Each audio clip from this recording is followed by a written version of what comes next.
Wenn du dich auch schon mal gefragt hast, was zum Teufel muss ich eigentlich tun, um mein Pet Candy zu bekommen und wie funktioniert eigentlich das Pet-System in Flyve Universe, wo sind die Unterschiede zu Flyve PC, zu früher, zu dem alten Pet-System, das alles sage ich euch in diesem Video. Das wichtigste oder der entscheidendste Unterschied ist eigentlich, ein Pet in Flyve Universe kann nicht sterben.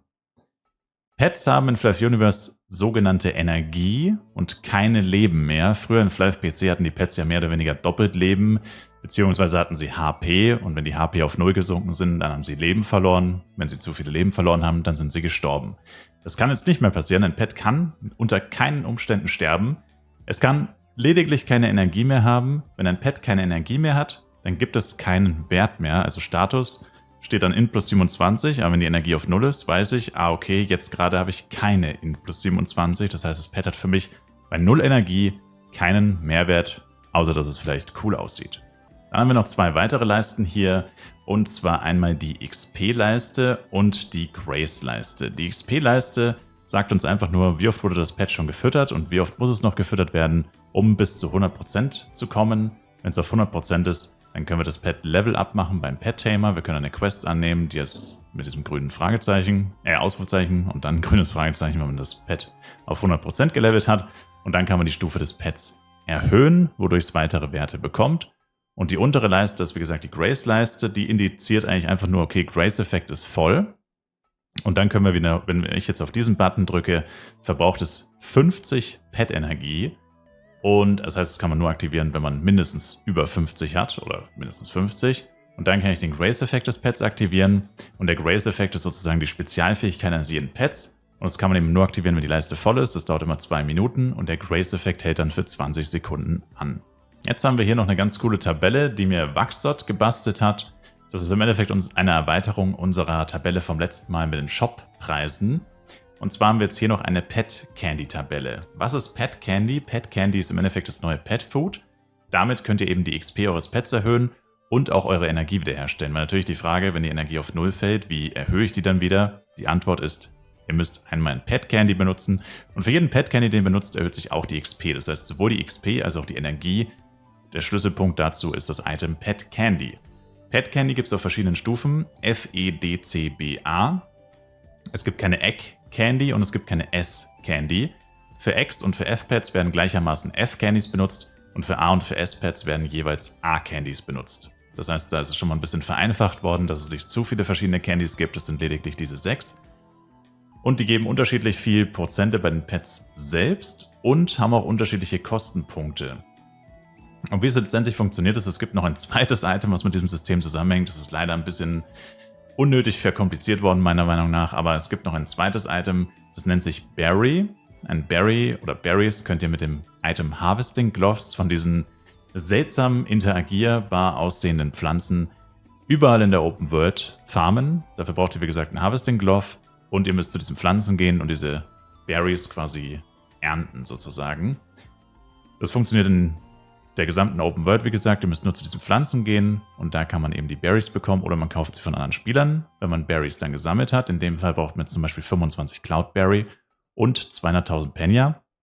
Dann könnt ihr einen F-Pet Candy herstellen. Und dann wird es nochmal eine kleine Schippe komplizierter, aber das zeige ich euch am besten in-game, weil kompliziert ist eigentlich nicht der richtige Ausdruck. Und zwar ist es so, wenn ihr jetzt hier auf Pet Candy herstellen geht, steht es glücklicherweise sowieso dabei.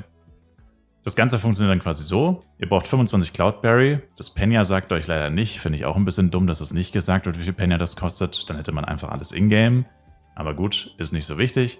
Jedenfalls, ihr braucht 25 Cloudberry und Penya, dann, wenn ihr von einem F-Candy oder wenn ihr einen E-Candy herstellen wollt, dann braucht ihr mindestens immer den Candy der Vorstufe, in dem Fall ein F-Candy und 50 Cloudberries und Penya.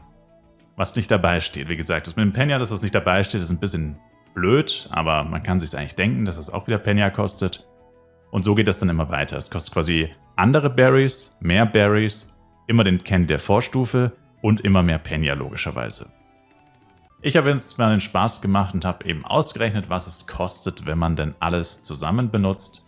Und hier haben wir insgesamt Preis von einem Egg, also das ist jetzt der Preis von einem Egg, einem ungezüchteten Pet, zu einem S-Pet. Das heißt, ihr macht zum Beispiel ein Egg auf, bekommt eine Krabbe und macht sie direkt auf S. Das könnt ihr instant machen, ohne Wartezeit. Dann würde euch das kosten 545 Millionen Penya, 5000 Exoberries, 15.000 Lightberries und 11.625 Cloudberries. Wenn ihr die Berries selber gefarmt habt, dann kosten die euch natürlich nicht nochmal zusätzliches Penya, sondern nur dieses Penya. Wenn ihr die Berries kaufen müsst, dann müsst ihr dann natürlich nochmal extra Kosten einrechnen, wobei die Berries verhältnismäßig günstig sind. Also es bewegt sich im niedrigen Millionenbereich. Also zum Beispiel hier 5000 Exoberries kriegt man, also man kriegt alle Berries in der Regel für unter 1000 Penya. Das heißt, in dem Fall wären das dann gerade mal noch maximal 5 Millionen Penya, eher weniger. Also das macht das Kraut dann auch nicht mehr fett. Aber für Leute, die sehr viel züchten, sind es auf jeden Fall noch zusätzliche Kosten, die man eben für die Erstellung der Pet Candies mit einrechnen muss. Genau, und das ist gerade schon gesagt, Berry-Preise circa auf Borodeng. Ich kann es jetzt natürlich nur für Borodeng sagen. Die bewegen sich bei Cloudberries. Ich habe vorhin kurz einen Rundgang gemacht, mal alle Berry-Shops angeguckt. Die günstigsten waren für 500 Penya, die teuersten für 800 Berry. Aber bedenkt hierbei bitte, wenn ihr das Video ein bisschen später seht, einfach aufs Upload-Datum gucken. Das kann sich natürlich stark geändert haben. Aber das ist vielleicht mal so ein grober Richtwert für die Leute, die gar keinen blassen Schimmer haben, was sie wert sein könnten oder sollten. Bei Lightberries das gleiche, die waren eigentlich immer gleich teuer. Und Exoberries sind ein bisschen teurer. Da waren die günstigsten für knapp über 700k, 750 und die teuersten waren 900k. Also bewegt sich ein bisschen über den anderen beiden Berries. Ist halt auch immer eine Sache der Nachfrage und Angebot. Wenn es da 10 Shops stehen, werdet ihr es eher günstiger finden. Wenn da nur 2 Shops stehen, dann wird es eher teurer sein. Dann können wir es im Endeffekt eigentlich nochmal kurz wiederholen. Das heißt, ihr müsst quasi ein Egg mit 10 F-Candies, also ein F-Candy, haben wir es nochmal, gibt einem Egg 10%, einem F-Pet 5%. Das heißt, ihr müsst erst ein Egg mit F-Candy zu einem Pet schlüpfen. Wenn euch das Pet gefällt, braucht ihr dann 20 Candies, um es zum E-Pet zu machen. Dann braucht ihr 20 E-Candies zum D-Pet, 25 D-Candies zum C-Pet, 25 C-Candies zum B-Pet, 25 B-Candies zum A-Pet und 50 A-Candies zum S-Pet. Ein S-Pet füttert ihr weiterhin mit A-Candies. Und die anderen Werte haben wir uns ja gerade schon angeschaut. Also wenn man es einmal raus hat, ist es einfach. Auf den ersten Blick wirkt es extrem kompliziert. Ich finde, wie gesagt, auch, dass es ein bisschen unnötig kompliziert ist. Man hat einige neue Elemente reingebracht, um es irgendwie, ich schätze mal, spannender zu machen oder so. Aber ich glaube, man sorgt einfach nur dafür, dass es vor allem für Leute, die es nicht kennen, also die neu sind, immer erstmal verwirrend ist, weil zu Pets kommen sehr viele Fragen. Aber jetzt wisst ihr wenigstens, was so ein Pet Candy kosten sollte. Also ich mache hier nochmal die 1er-Werte hier rein. Und zwar, genau, sind das hier quasi die Basispreise. Vorausgesetzt quasi, ihr habt alles selber gefarmt, also die ganzen Berries kosten euch nichts. Dann kostet euch ein A-Candy 6,5 Millionen, ein B-Candy 4 Millionen, ein C-Candy 2,5 Millionen, D-Candy 1,5 Millionen, E-Candy 700.000, F-Candy 200.000. Und dazu könntet ihr theoretisch noch die Berry-Preise dazu rechnen. Das wären jetzt hier in dem Fall 25 mal zum Beispiel 500.000 oder so. Nicht 500.000, 500 Penya, Entschuldigung. 25 mal 500 Penya, also quasi 12.500 Penya. Und da muss man dann immer gucken, dass man, wenn man Candies kauft von anderen Spielern, es gibt sehr viele Candy-Shops, wo man sich dann halt nicht abziehen lässt. Ja, also wenn man zum Beispiel jetzt A-Candies sieht, die halt für, keine Ahnung, 10 Millionen verkauft werden, dann ist das halt absoluter Wucher, weil die Berries, die er dafür braucht, kosten nicht mal ansatzweise so viel. Das wäre lächerlich. Und so funktioniert eben das ganze Pet Candy, Pet-System, Berry-System und so weiter und so fort. Also wie gesagt, eigentlich nicht so schwierig, wenn man einmal wirklich drinsteckt. Was zu guter Letzt noch interessant sein dürfte für die meisten von euch, sind die Grace-Effekte. Was bringen diese Grace-Effekte eigentlich? Also welche Werte vor allem und in welcher Höhe? Das hier ist jetzt leider beispielhaft nur für S-Tier-Pets. Für alle anderen Pets ist es natürlich weniger. Allerdings ist es so, dass egal auf welcher Stufe sich euer Pet befindet, dieser Grace-Effekt immer ziemlich reinscheppert. Es ist weniger als jetzt hier, wenn es kein S-Pet ist, aber es ist immer ein ziemlich krasser Effekt. Ob es sich lohnt, ist eine andere Frage. Es verbraucht, wie gesagt, 50 Minuten Energie. Es kostet euch also richtig viel Penya. Wenn ihr das die ganze Zeit macht, dann frisst euer Pet so viele Pet-Candies, dass euch das Haus und Hof kostet.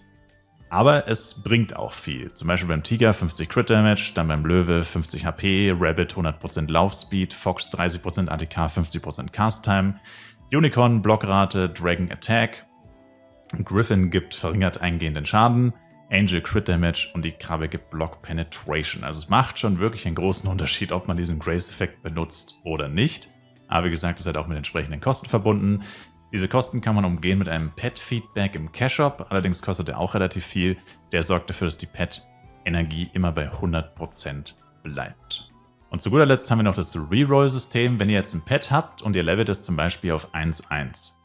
1 ist nicht immer das höchste, logischerweise 1 ist immer das niedrigste.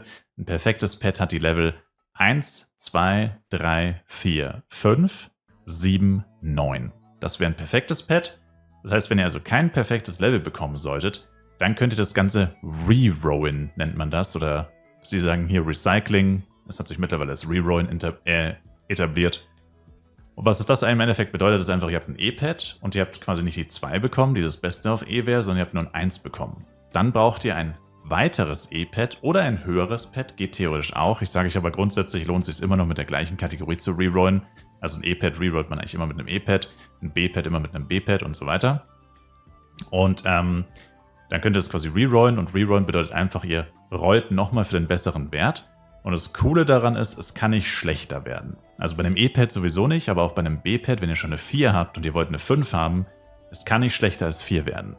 Wenn ihr was Schlechteres als eine 4 rollt, dann bleibt es einfach eine 4 und das Pad kann sich nicht verschlechtern. Das ist schon mal ziemlich cool, ist aber auch mit enormen Kosten verbunden, dieses Pad rerollen. Das ist wirklich noch was für einen großen Geldbeutel. In der Regel empfehle ich euch, kauft euch lieber fertige Pads, die sind wesentlich günstiger, beziehungsweise vor allem risikofreier, als wenn ihr euch ein Pad selber perfekt rerollen würdet. Und diese Reroll-Pads, die craftet man sich in der Regel auch nicht selber, sondern die bekommt man aus Dungeons gedroppt, haben immer nur 1er-Level und kann man in Flaris auf Channel 1 zur Genüge beim Pet-Tamer von anderen Spielern günstiger als die eigenen Herstellungskosten sein würden, sich kaufen. Und ja, das war jetzt mal in aller Kürze und Würze mal so ein bisschen das Pet-System durchgesprochen, Pet-Candies vor allem. Heute mit dem Fokus auf die Pet-Candies, weil dazu wie gesagt oft Fragen kommen. Was sollen sie kosten, wie kriegt man sie und so weiter. Ich hoffe, das ist heute ein bisschen klar geworden. Und ansonsten bleibt mir nur zu sagen, viel Spaß mit euren Pets. Pets lohnen sich auf jeden Fall, auch schon im Low-Level. Auch wenn es kein sehr gutes Pet ist, 2% Crit-Rate zum Beispiel, macht schon einen guten Unterschied bei manchen Leuten. Kann das, wie gesagt, das ganze Spielgefühl vielleicht verändern. Vielleicht nicht unbedingt bei 2%, aber bei 5% oder so. Also es lohnt sich auf jeden Fall, sich schon frühzeitig mit Pets auseinanderzusetzen und grundsätzlich auf jeden Fall immer ein Pet zu benutzen, wenn man das Kleingeld hat. Aber wie gesagt, Anfangs-Pets, die kosten auch nicht so viel Geld. Und damit sage ich bis zum nächsten Mal mit Flive Universe. Schaut auf jeden Fall im Livestream vorbei. Twitch-Link ist in der Videobeschreibung. Bis dahin, haut rein und ciao, ciao.